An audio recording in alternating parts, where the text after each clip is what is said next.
በስመ አብ ወወልድ ወመንፈስ ቅዱስ አሐዱ አምላክ አሜን።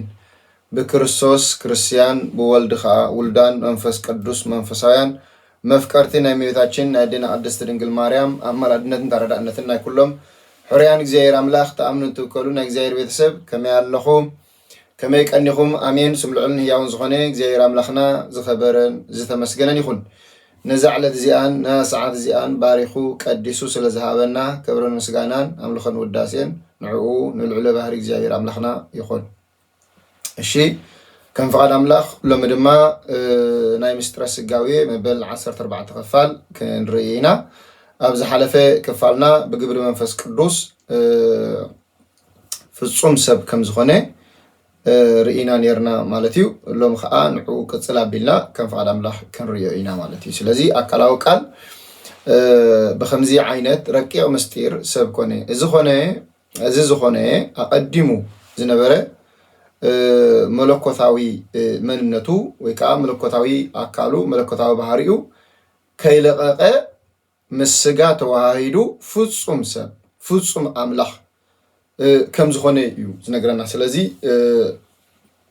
ቅዱሳን ኣቦታትና ዝተዛረብዎም ካብ ሃይማኖት ኣበው ርኢና ነርና ዝሓለፈ ሎሚ እውን ንዑ ኢና ክንቅፅሎ ኣብ ሃይማኖት ኣበው ካብ ዝተፃሓፉ ፅሑፋት ንዑ ክንርኢና ከም ፍቃድ ኣምላኽ ማለት እዩ።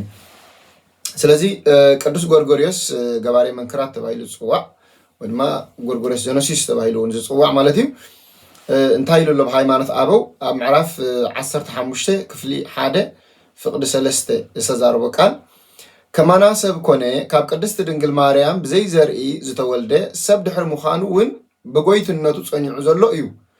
ብባህሪ መለኮቱ ሰብ ናብ ምዃን ኣይተለወጠን ስጋ ስለዝተዋሃደ ህፀፅ ኣይረኸቦን ብምባል ይገልፀልና ማለት እዩ ይነግረና ማለት እዩ። ስለ ቃሉ እግዚአብሔር አምላክና ዝኸበረ ተመስገን። ስለዚ መለኮት ናብ ስጋ ኣይተለወጠን ስጋ ከዓ ናብ መለኮት ብመለኮት ኣይረቐቐን ርቀት ኣይገጥሙን ህፀፅ ኣይጋጥሙን ማለት እዩ።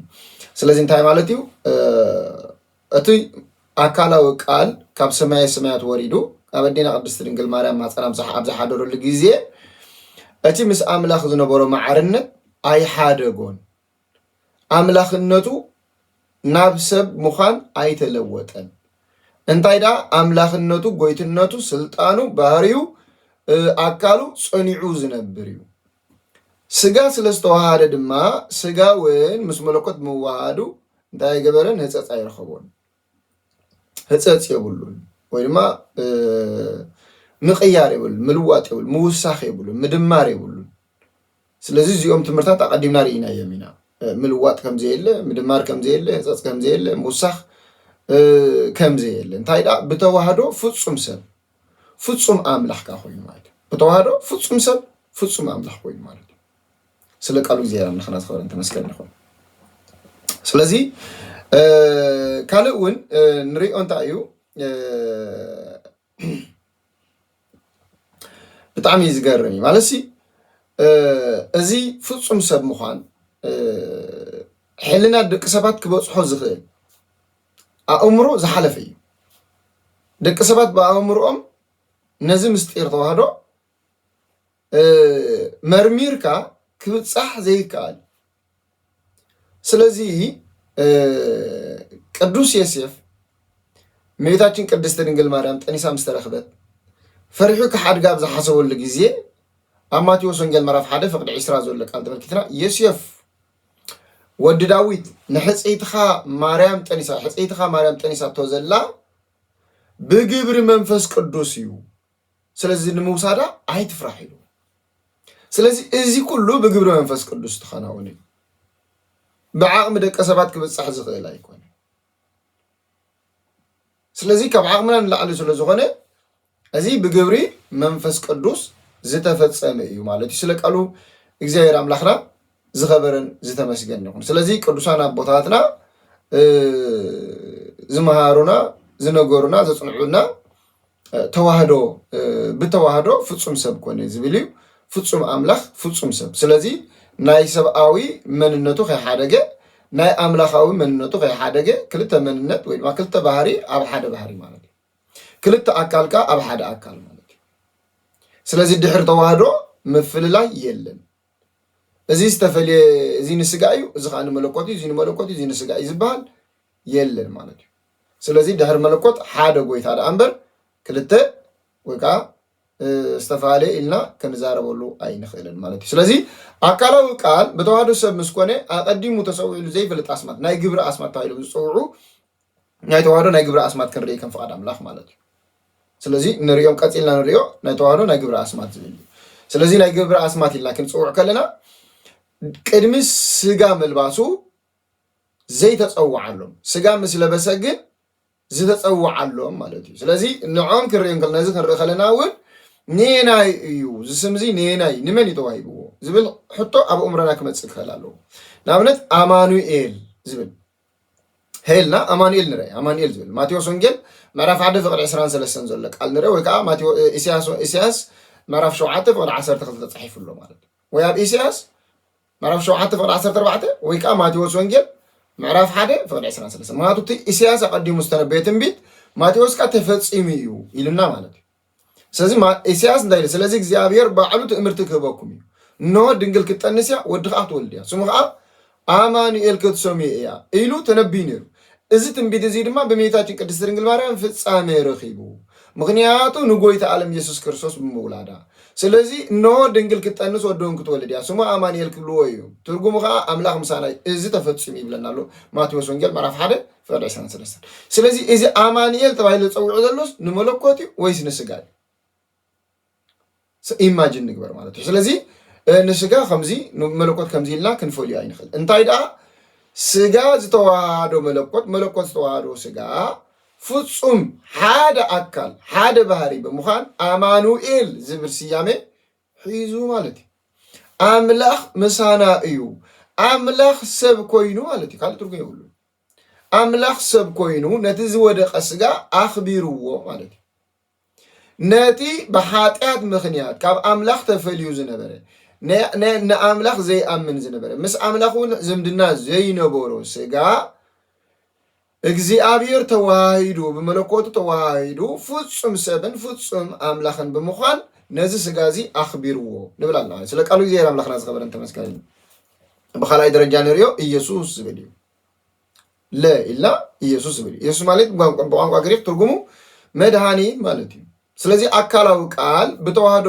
ዝተገልጸ ንሰባት ንምድሓኒ ማለት ሰባት ንኸድሕኒ ማቴዎስ ወንጌል ምዕራፍ 1 ቁጥር 21 ዘሎ ቃል ተመልኪትና ወዲ ክትወልድያ ንሱ ከዓ ንህዝቡ ካብ ሓጢያቶም ከድሕኖም ይሞ ስሙ ኢየሱስ ክትሰምዮ ኢኺ ኖ ወዲ ክትወልድ ኢኺ ንህዝቡ ከዓ ካብ ሓጢያቶም ተገብሮም ከድሕኖም እዩ ስሙ ከዓ እንታይ ትብል ኢኺ ኢየሱስ ስለዚህ ናይ ሓጢያት መድሃኒት ኢየሱስ ይባላል ናይ ሓጢያት መድሃኒት ንህዝቢ ዘድሕኖም ነቶም ዝሓጥኡ ነቶም ዝሞቱ ነቶም ህያዋን ዘይኮኑ መድሃኒት ዝኸውን ንሕሙማት ፈውሲ ዝኸውን ማለት ስለቃሉ ዚያራ ምልክና ዝኸውነት ስለዚህ ናይ ሓጢያት መድሃኒት ናይ ሓጢያት ፈውሲ መን እንተላ ኢየሱስ ይባላል ክብረነ ስጋናን አምልኾን ውዳሴን ንዑ ይብፅሐዮ ስለዚህ ናይ ሓጢያትና መድሃኒት ብምርካብና ናይ ሓጢያትና ፈውሲ ብምርካብና ህያዋን ክንከውን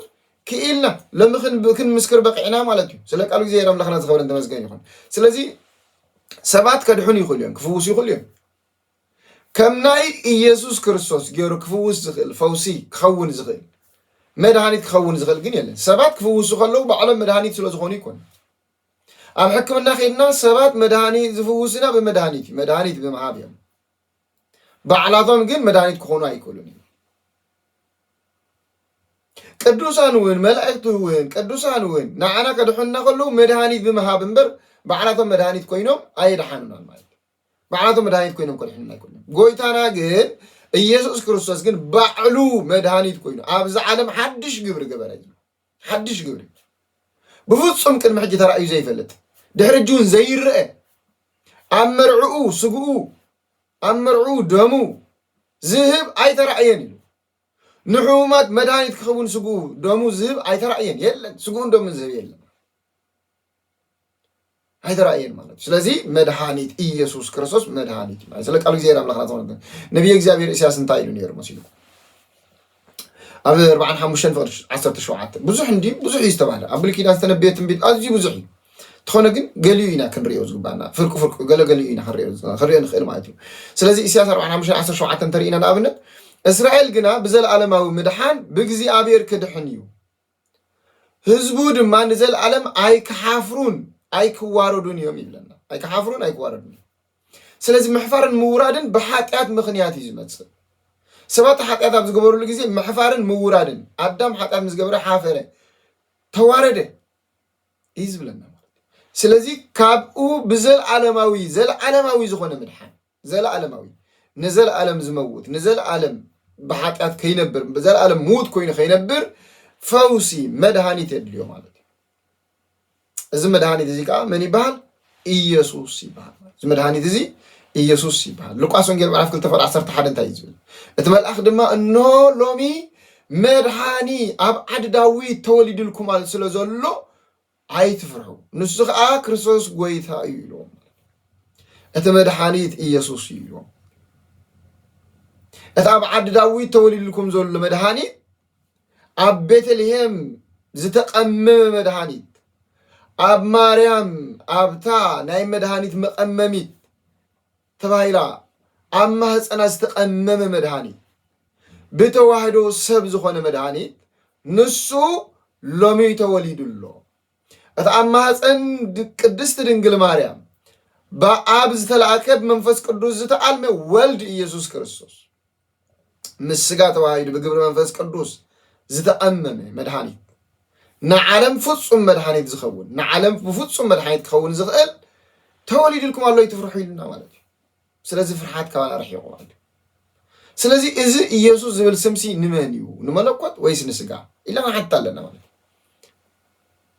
ስለዚ ኢየሱስ ዝብል ስም ንመለኮት ጥራይ ይወሃብን ንስጋ ጥራይ ይወሃብን። ንመለኮት ይወሃብ እንተኢልና ቅድሚ ምውላዱ ንምንታይ ዘይተዋህቦ? ስለዚ ምስተዋሃደ ምስ ስጋ ምስተዋሃደ ኢየሱስ ዝብል ስያመ መፅኡ ማለት እዩ። እግዚአብሔር ኣይድሕንን እዩ፣ እግዚአብሔር መድሃኒት ኣይኮነን፣ እግዚአብሔር ፈውሲ ኣይኮነን ማለት ግን ኣይኮንኩን። እዚ ግን ክርዮ ይግባና። ናይ ሓጢአት መድሃኒት ግን ኢየሱስ ክርስቶስ እዩ። ቃሉ እግዚአብሔር ኣምላኽና ዝኾነ እንታይ እዩ ዝብለና? ዮሐንስ ወንጌል ምዕራፍ 3:17 እንታይ ይብለና መሲልኩም? ኣምላኽ ንወዱ ናብ ዓለም ዝለኣኾ ዓለም ብኡ ክትድሕን እምበር ንዓለም ክፈርድ ኢሉ ኣይኮነን። ስለዚ ጎይታ ዓለም ኢየሱስ ክርስቶስ ናብዚ ምድሪ ዝመፀስ ንዓለም ንምድሓን እዩ። ዓለም ተባሂላ ዘላኮ መሬት ኣይኮነትን። ዓለም ተባሂላ ንሕና ኮይና ሰብ እኳ እዩ። እቲ ኣብ ዓለም ዝነብር ዘሎ ሰብ ማለት እዩ። ነዚ ሰብ እዚ ንምድሓን እዩ መፅኡ ማለት እዩ። ንዕኡ ከድሕኖ ንስለምንታይ? መድሃኒት ስለ ዝኾነ ካብኡ ንላዕሊ መድሃኒት ስለዘየለ ማለት እዩ። ስለዚ እግዚኣብሔር ፍጹም መድሃኒት ኮይኑ ዝመፀ ማለት እዩ። ካልእ ቀዳማይ ጢሞቴዎስ ምዕራፍ 1:15 ቅዱስ ጳውሎስ ድንቂ ዝኾነት ቃል ተዛሪቡና ነጊሩና ኣሎ። ነቶም ኣነ ዝቀደማዮም ብጣዕሚ ክርስቶስ ኢየሱስ ነቶም ኣነ ዝቀደማዮም ሓጣን ከድሕን ከም ዝመፀ እዚ ቃል እዚ እሙን እዩ። ምቕባል እውን ብኩሉ ዝከኣሎ እዩ ማለት ስለ ቃል ብኩሉ ግቡእ በቃ ዝከኣል ክንቅበሎ ጥራይ ዘለና እዩ። ስለዚ ኢየሱስ ነቶም ኣነ ዝቀደማዮም ሓጢአተኛታት ነቶም በደለኛታት ነቶም ዓለወኛታት ከድሕን ዝመፀ ንዕኦም ንምድሓን ፈውሲ ኮይኑ ዝመፀ እዩ ማለት እዩ። ስለዚ ነዚ ፈውሲ እዚ ኩሉ ሰብ ነዚ ፈውሲ እዚ ወሲዱ ካብ ሓጢአት ክፍወስ ኣለዎ። ብዘይ እዚ መድሃኒት እዚ ብዘይ እዚ ፈውሲ እዚ ግን ምፍዋስን ምድሓንን ኣይከኣልን ማለት ኣይከኣልን። ብዘይ እዚ መድሃኒት እዚ ብካልእ መንገዲ ክድሕን እየ ኢሉ ዝሓስብ ተሎ ጌጋ እዩ ኣይስተውዓለን ማለት እዩ። ምክንያቱ መድሃኒት ንሱ ጥራሕ ናይ ሓጢአት መድሃኒት ንሱ እዩ። በቃ መን? ኢየሱስ። ስለ ቃሉ እግዚአብሔር ኣምላኽና ዝኸበረን ተመስገን እዩ። ብሳልሳይ ደረጃ ንሪኦ ኢልና ክርስቶስ ዝብል እዩ። ስለዚህ ክርስቶስ ብቋንቋ ግሪክ ቅቡእ ወይ ከዓ ልኡኽ ማለት እዩ ብእግዚአብሔር ዝተመርፀ ብእግዚአብሔር ዝተለኣኸ ብእግዚአብሔር ዝተሓርየ ማለት እዩ ስለዚ ቅቡእ ኢልና ክንዛረብ ከለና ከምቲ ኣብ ብሉይ ኪዳን ከም በዓል ኣሮን ምስ ደቁ ከም በዓል ቅዱስ ዳዊት ከም በዓል ዮሂ ከም በዓል ነቢ እግዚአብሔር ኤልሳዕ ዝተቐብኡ ዝተቐብአ ኣይኮን ብኸምኡ ብቕብኣ ቅዱስ ወይ ከዓ ብቕብኣ ዘይቲ ብቕብኣ ዳሽሙ ተቐቢኡ ዝመፀ ማለት ኣይኮነን እንታይ ደኣ መለኮት ምስ ስጋ ተዋሂዱ ንዓለም ከድሕን ዝመፀ ማለት እዩ ዝተለኣከ ማለት እዩ ብኣቡኡ ፍቓድ ብናቱ ፍቓድ ብናይ ኣቡኡ ፍቓድ ብናይ መንፈስ ቅዱስ ስምረት ናብዚ ዓለም ዝመፀ ማለት እዩ ናብዚ ዓለም ዝተለኣኸ ማለት እዩ ስለ ቃሉ እግዚኣብሔር ኣምላኽና ዝኸበረ ተመስገን ምናልባት ብዛዕባ ቅብኣት ክንርኢ እንድሕር ኢልና ምዕራፍ 30 ኦሪት ዘፀአት ምዕራፍ 30 ኣብ 22-23 ንኣሮን ንደቁን ሊቀ-ነቢያት ሙሴ ከም ዝቐብኦም ይነግረና ቀዳማይ ሳሙኤል ምዕራፍ 16 ቅዱስ ዳዊት ሳሙኤል ከም ዝቐብኦ ይነግረና ነቢ እግዚአብሔር ኤልያስ እውን ንዮሂ ኣብ እስራኤል ክነግስ ንኤልሳዕ ከዓ ነቢ ክኸውን ኣብ ቀዳማይ ነገሥት ምዕራፍ 19 ፍቅዲ 16 ዘሎ ይነግረና ከምዚኦም ግን ኣይኮነን ቅቡእ ኢልና ክንዛረብ ከለና ከምዚኦም ተቐቢኡ ማለት ኣይኮነን ማለት እዩ ስለዚ ምስትውዓል የድልየና ማለት ስለ ቃል እግዚኣብሔር ኣምላኽና ብራብዓይ ደረጃ ንሪኦ ኢልና ወዲ ሰብ ተባሂሉ ዝፅዋዕ ጎይታ ዓለም ኢየሱስ ክርስቶስ ስጋ ብምልባሱ ናይ ኣብ ወልድ ናይ ወዲ ሰብ ተባሂሉ ይፅዋዕ ስጋ ብምልባሱ ወዲ ሰብ ከመይ ሓደ ባህሪ ከም ዝገልጽ ቀፂልና ንራይ ማለት ወዲ ሰብ ዝብል ማለት ኢልና ዮሐንስ 3:13 ጎይታ ክምህር ከሎ እንታይ ዝብል ኣብ ሰማይን ኣብ ምድርን ዘሎ ወዲ ሰብ ኣብ ሰማይ ዘሎ ናብ ምድሪ ከዓ ዝወረደ ካብ ምድሪ ከዓ ናብ ሰማይ ዝዓረገ ይብል ማለት ብዛዕባ ሰማያውያን ስጋ ዘለዎም ኣይኮኑን ማለት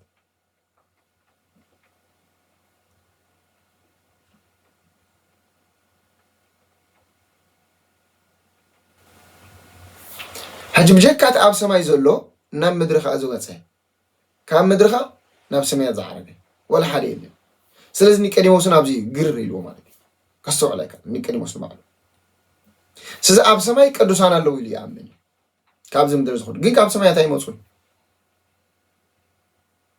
ኣብ ምድሪ ከዓ የለዉ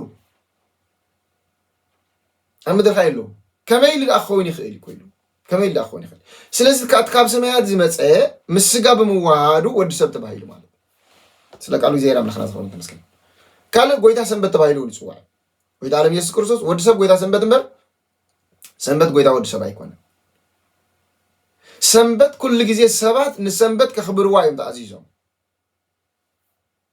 ፈጣሪ ንሰንበት ከኽብራ ግን ኣይኮነን ሰንበት ንፈጣሪ ተኽብሮ ማለት እዩ ማቴዎስ ወንጌል ምዕራፍ 12:8 ዘሎ ወዲ ሰብ ዝብል ቃል ነቲ ስጋዊ ባህሪ ዝምልከት እዩ ምስ ስጋ ብምዋሃዱ ምስ መለኮት ብስጋ ብምዋሃዱ ጎይታ ሰንበት ሰባት ንሰንበት ኣኽቢሮማ ዝውዕሉ ዝነበሩ ሰንበት ግን ነቲ ስጋቲ ኣኽቢራቶ ክትውዕል ማለት እዩ ነቲ ስጋ ዝተዋሃዶ ኣምላኽ ኣኽቢራቶ ክትውዕል ማለት እዩ ስለዚ ጎይታ ሰንበት እዩ ተባሂሉ ይፅዋዕ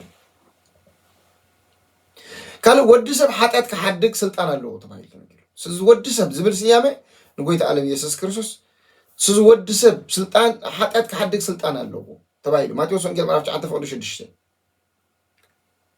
ማቴዎስ ወንጌል ስለዚ ወዲ ሰብ ዝብል ኢና ንርኢ ዘለና ስለዚ ወዲ ሰብ ስልጣን ንሕና ስልጣን እንደለና ሓጢኣት ክንሓድግ ስልጣን ይብልናን እኮ ስልጣን ክንሓድግ ሓጢኣት ክንሓድግ ስልጣን ይብልና ሰብሲ ሓጢኣተኛ ክነሱስ ከመይ ገይሩ ሓጢኣት ክሓድግ ይኽእል በደለኛ ኮይኑ ከመይ ገይሩ ንሰባት ካብ በደል ነፃ ክገብር ዝኽእል ወዲ ሰብ ኣይክእልን ግን እዚ ወዲ ሰብ እዚ ግን ከማይን ከመኸሙን ኣይኮንን እንታይ ደኣ መለኮት ዝተዋሃዶ ስጋ ፍጹም ኣምላኽ ፍጹም ሰብ ብምዃኑ እቲ ስጋ ኣምላኽ ብምዃኑ እቲ ስጋ ምስ መለኮት ብምዋሃዱ እቲ ንመለኮት ዝንገር ዘበለ ብምሉእ ናቱ ገንዘቡ ብምግባር እቲ መለኮት ከዓ ምስ ስጋ ብምዋሃዱ እቲ ንስጋ ዝንገረሉ ኩሉ ገንዘቡ ብምግባር መለኮት ብስጋ ወዲ ሰብ ይበሃል ስጋ ኣብ መለኮት መን ይበሃል ኣምላኽ ይበሃል ስልጣን ክሓድግ ስለዚ መለኮት ብስጋ ወዲ ሰብ ተባሂሉሎ ስጋ ኣብ መለኮት ስልጣን ክሓድግ እንታይ ተዋሂቡ ስልጣን ተዋሂቡ ማለት ስለ ቃል እግዚአብሔር አምላኽና ዝኸበረን ተመስገን ይሁን ስለ ቃል እግዚአብሔር አምላኽና ዝኸበረን ተመስገን ይሁን ስለዚ ወዲ ሰብ ዝብል ቃል ዮሐንስ ወንጌል ምዕራፍ 6:2 ዘሎ ቃል ተመልኪትና ወዲ ሰብ ናብቲ ቀደም ዝነበሮ ክድይብ ከሎ እንተ ትሪኦ ደኣ ከመይ ንበልካ እንታይ ንበልካ ኣብቲ ናይ ቀደም ክብሉ ከሎ بدمنا سمعت كعرق كله بزع عرقتي يزارب زي كدير كله عرق كله ترين تايم بالك تعمي زقرمي مال دينكي زخون أملاخ مال